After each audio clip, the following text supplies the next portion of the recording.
Fight Voter Fraud Incorporated works tirelessly to promote transparency and accountability in the electoral process, advocating for measures that prevent fraudulent voting and protect our representative republic and the rights of citizens. Linda Szynkowicz and her band of non-partisans are committed to upholding the integrity of U.S. elections and are currently investigating over 280,000 cases of suspected voter fraud. How can you help to ensure we have one vote for one legal voter? Here's Linda. Hi, and welcome to SYNC-O-WICZ. I'm Linda Szynkowicz. I'm the founder and CEO of Fight Voter Fraud. Welcome to episode 3. And as you'll see as the weeks go by, we're making some changes, trying to figure out what's the best format for us to be able to educate as many people as possible, not only about voter fraud, but how to prevent it, and also the bills and the laws that are being put in place across the country. So one of the things that just really makes me crazy are these drop boxes. Why do we have these drop boxes? They were implemented with questionable funding, I believe, back in 2020. That was supposed to make it easier for people to drop off their absentee ballots. Whether it's easier or not, it is ridiculous. I know here in Connecticut, the drop box isn't outside in certain locations. It's inside of City Hall, which you can only get into during business hours. So why can't you walk the extra 12 feet to your election office and bring it in there? There is a secure way of having the absentee ballots brought into the system to the election officials. And it's been around for a very long time. I think Ben Franklin was the one who was our first U.S. Postmaster General. It's called a mailbox. Why is it so difficult for people to just mail it in? Why do they have to go and have to have a, quote, drop box? The amount of money that was spent on it is just absolutely ridiculous. You've got some of them across the country that people have put other things inside and spoiled the ballots themselves. Connecticut, we're famous for Wanda the ballot stuffer in Bridgeport, Connecticut, seen around the world, stuffing the ballot box with absentee ballots here in Bridgeport, Connecticut. So I think it's wonderful that there are a number of states that are doing away with the drop box. So as we're going through our program, we're going to be telling you about all different types of laws and different things that are going on. Now in Ohio, we're going to highlight Ohio right now. The Ohio Republican senators propose eliminating drop boxes and requiring proof of citizenship for voting. Now that's really important, again, to be a U.S. citizen to vote. That's what our country is founded on. We don't fly over to Europe and decide, since we're there, why don't we just vote in, the French election? Or in the UK, why don't we just go over there and just vote in their election? Or in India, or any other places around the world that we're not a citizen of. So it's just amazing to me that everybody makes such a big deal. Oh my goodness, they're going to want proof of citizenship. Heck yeah. Why not? Nobody's being disenfranchised. When you go to the airport, you have to prove who you are. This is an election. We need to make sure that you're a U.S. citizen. And you're going to hear some of these other people say, oh my goodness, people are going to be disenfranchised because they don't have the capability of getting a voter ID with a picture. Well, that's where the states need to step up. If someone does not have a driver's license or a government-issued ID, the states themselves should step up and say, we'll take your picture. That'd be great. Then we have the people in the system. So it's not a problem. I mean, they're making it into this huge issue of being, disenfranchised because I have to show that I'm a U.S. citizen. Well, a number of the states are now putting into effect the fact that when you register to vote, you need to prove who you are. How many of you out there think that's a good idea? As U.S. citizens, that we should only have citizens that should be allowed to vote. So that's one of the big issues that's going on right now is they are starting to clean the voter rolls in a number of states, which we'll be discussing here. The funny thing is they shouldn't be starting to clean the voter rolls. They should have been cleaning the voter rolls. The National Voter Registration Act specifically allowed motor vehicle department to register people to vote. But they had to make sure, again, that they're eligible voters, that they're at least 18 years old, although there's some states that now have the, quote, pre-registering when people are 16 or 17 years old, like Connecticut. You don't need to pre-register somebody. It just is something that once that happens, it allows for someone to go in and vote, even though they have an asterisk or they're not supposed to vote because they're only 17. Why are you putting them on the list? There's enough confusion as it is with the people that we have on our voter rolls. So they do need to clean the voter rolls.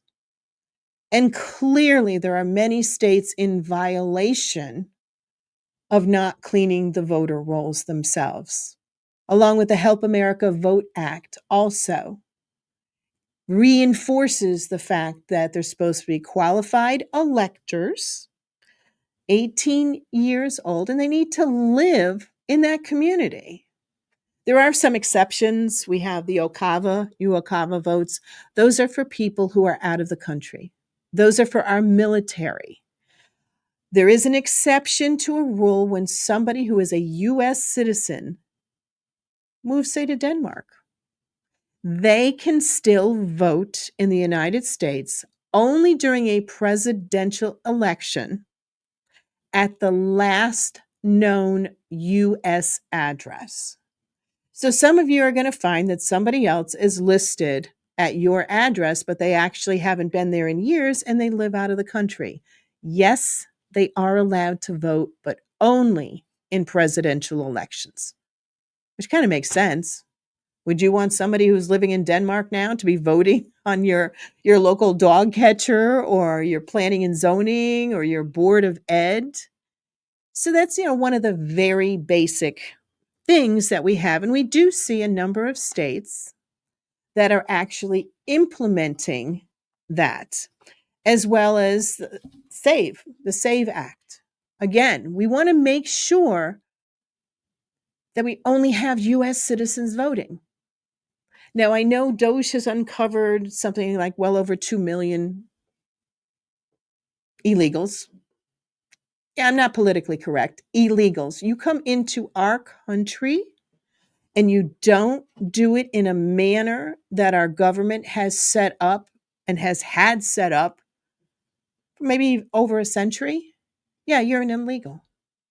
And illegals are not supposed to be able to vote in our U.S. elections. But lo and behold, they have. They've registered, and a number of them have voted, which, by the way, is also an additional felony for anyone who votes in a U.S. election that's not a U.S. citizen.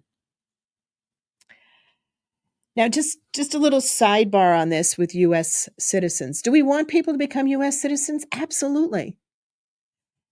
And I'll tell you, for one of the things that you can do for yourself, if you want to see some of the happiest people in the world, go and see where people are becoming U.S. citizens, where they're being sworn in.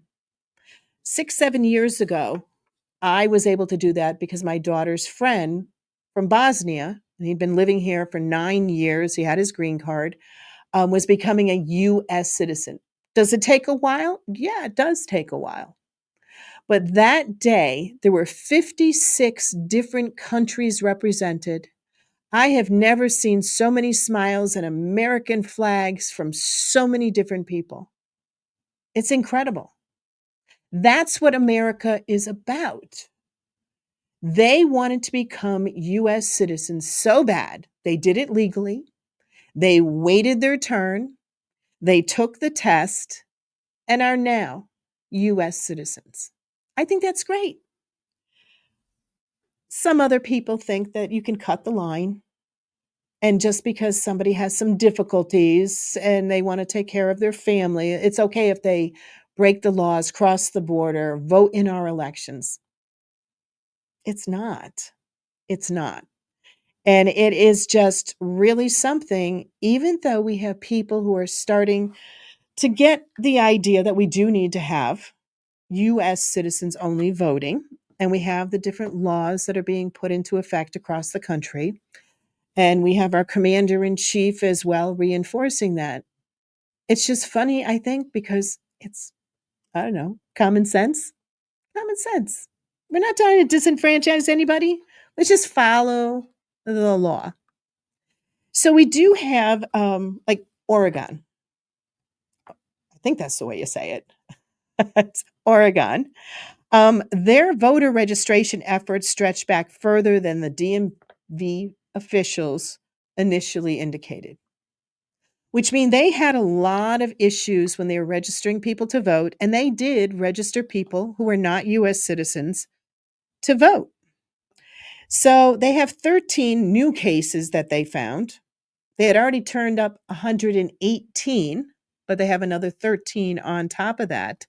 So at least Oregon is starting to go through and eliminate people who should not be on the voter rolls. And why should anybody be offended when they are asked to verify who you are? I don't have a problem with that. I'll tell you, whenever I go to the bank or there's a place that I have to verify who I am, even checking into a hotel using a credit card, I thank them for asking for my ID, because you don't want somebody else registering or using your credit card at a hotel or going into a bank and cashing a check coming from your account when it's not you. So why are people so upset when they have to prove who they are and that they're a US citizen? I don't get it. Maybe some of you out there get it, but I don't get it. So again, that's part of one of the things that we are talking about with the different states and the different laws that they're putting into effect, which are all extremely beneficial. Another key thing for the voting information is that Indiana went and joined Kansas, Kentucky, and Wyoming in enacting to restrict foreign contributions to ballot measures or ballot campaigns. Why is that a big deal? We don't need to have foreign money influencing our campaigns. There's a lot of restrictions on how candidates, both state, local, federal, can get their funding and that they have to follow. And unfortunately, there's ways around it. But I think this is a giant step to start saying, no, we don't want this tainted money. Again, it's almost like somebody else from another country voting here in the United States. But in this case, it's countries or foreign nationals, people themselves, that are making the donations into campaigns. Even if they live here, you can't donate foreign money into our campaigns. So, like I said, aside from Indiana, Kansas, Kentucky, and Wyoming, they have just enacted the new laws restricting foreign contributions. There's 13 states with such laws now. So again, we're making a step in the right direction. We have California. I'm sorry, that was a surprise as far as being the first one in alphabetical order. Colorado, Indiana, Kansas, Kentucky, Maine, Maryland, Nevada, North Dakota, Ohio, South Dakota, Washington, and Wyoming.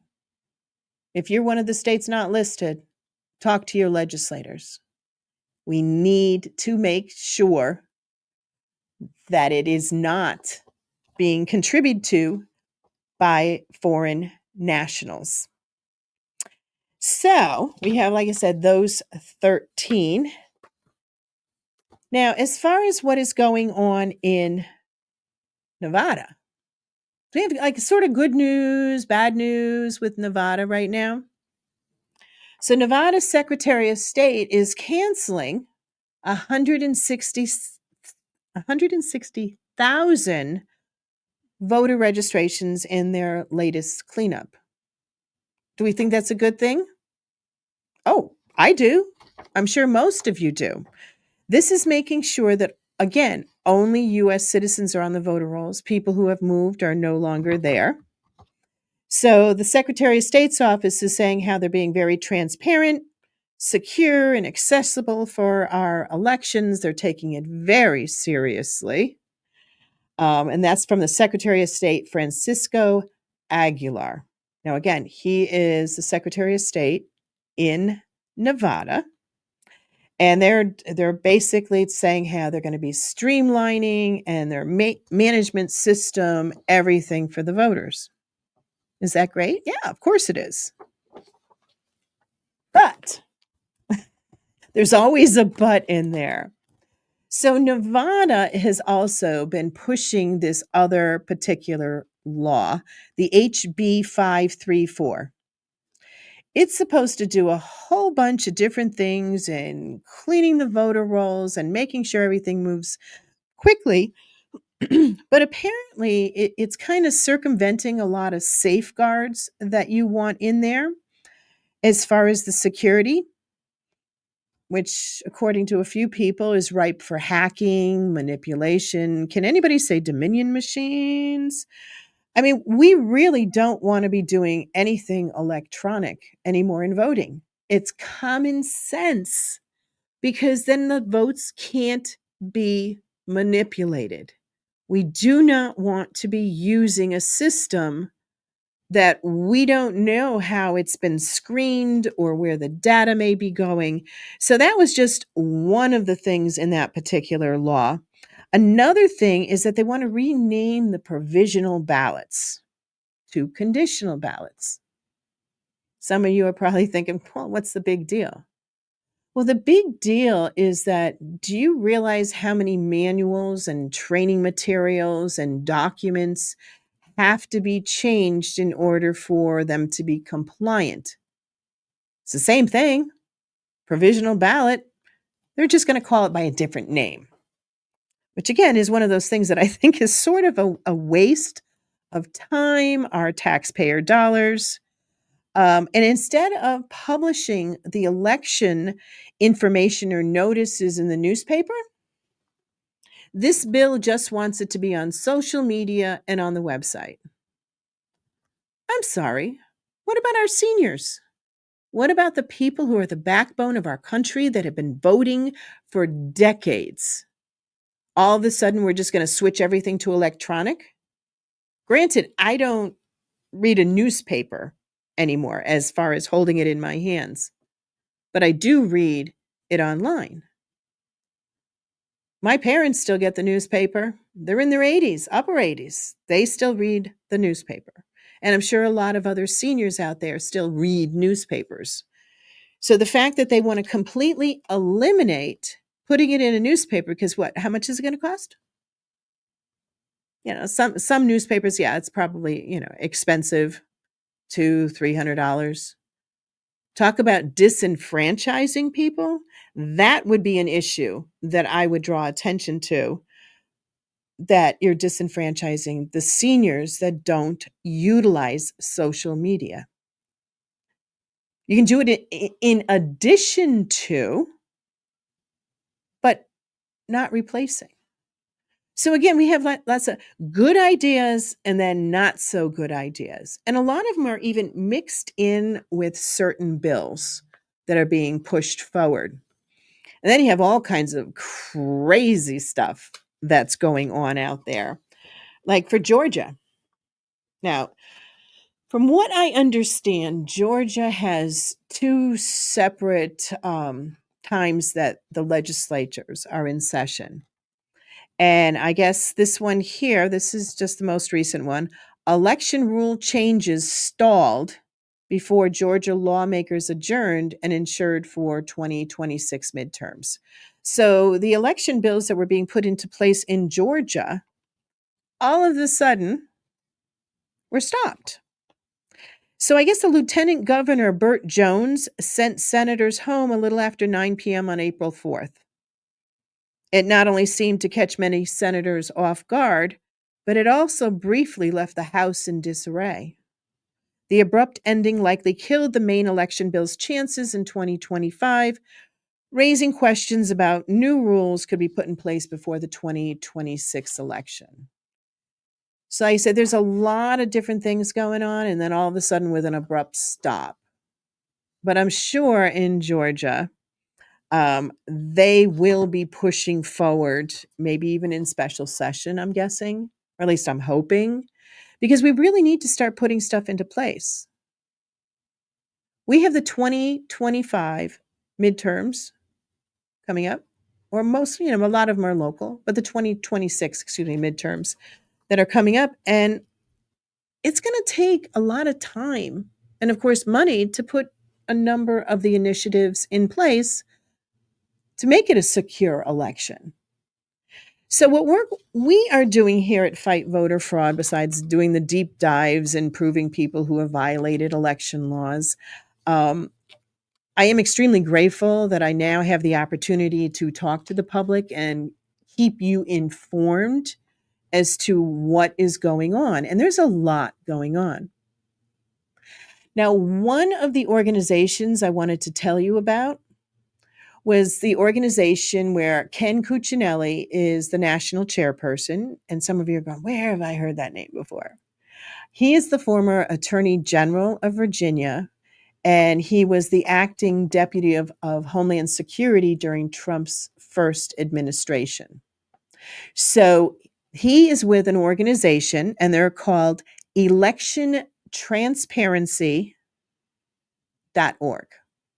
So you want to go to electiontransparency.org, sign up for their emails.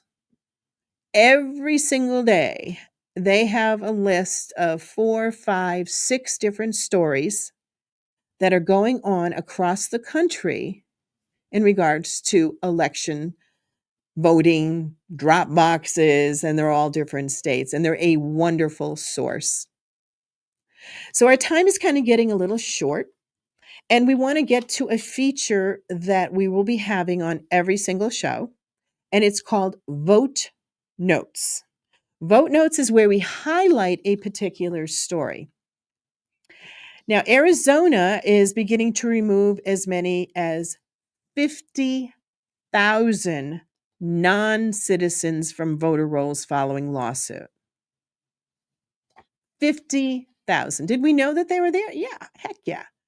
But it was because of a lawsuit that had to be filed in order for them to actually act. And it was America First Legal, AFL.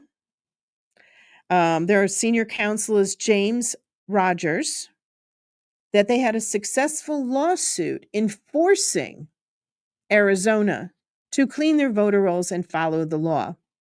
And it was Yvonne Cahill, she's a registered voter and naturalized citizen, was arguing that the counties, there's 15 counties in Arizona, that were not complying with the law. So this is one of those yay and kudos to Arizona for, again, taking that step forward to follow the law. So I want to thank all of you for watching SYNC-O-WICZ. I'm Linda Szynkowicz. You've been watching me on OBBM Network. And if you get an opportunity, Fight Voter Fraud would love if you can make a donation to us to keep our projects moving forward and helping to clean the voter rolls.